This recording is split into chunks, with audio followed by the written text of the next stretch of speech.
আসসালামু আলাইকুম madam. Madam এই যে হাঁসের বাচ্চা এইগুলা এই যে পানি দিছি, পানির মধ্যে এই যে খাইতেছে 10 পিস বাচ্চা ম্যাডাম। এই যে পানি, যেই জাতের যেই অভ্যাস এদের পানি, হাঁস আর মহিষ এদের পানি লাগে। ওই যে ম্যাডাম ফিড আনছি, আবার ঔষধ আনতে হবে, এই যে মুরগিরও ঔষধ আনতে হবে। এই যে হাঁসের বাচ্চা, ওই যে ও কতক্ষণ পর পর পানি খাইব। রাত্র 12টায় উঠে আমি পানি খাওয়াই, কালকে সন্ধ্যায় নামাইছি, ওই যে পানি খাচ্ছে ম্যাডাম।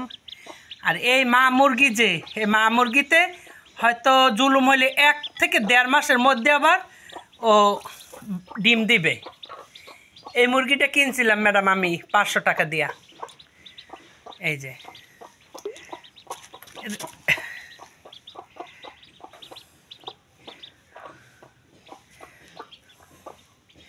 এনে 10 পিস আছে। এগুলা একবারে সন্তানের মতো লালন পালন করা লাগে ম্যাডাম।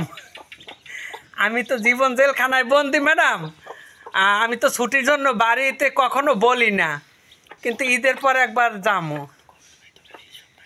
এই আর কবির ভাই তো হ্যাঁ 2 দিন পরে পরই হ্যাঁ জায়গা বাড়িতে।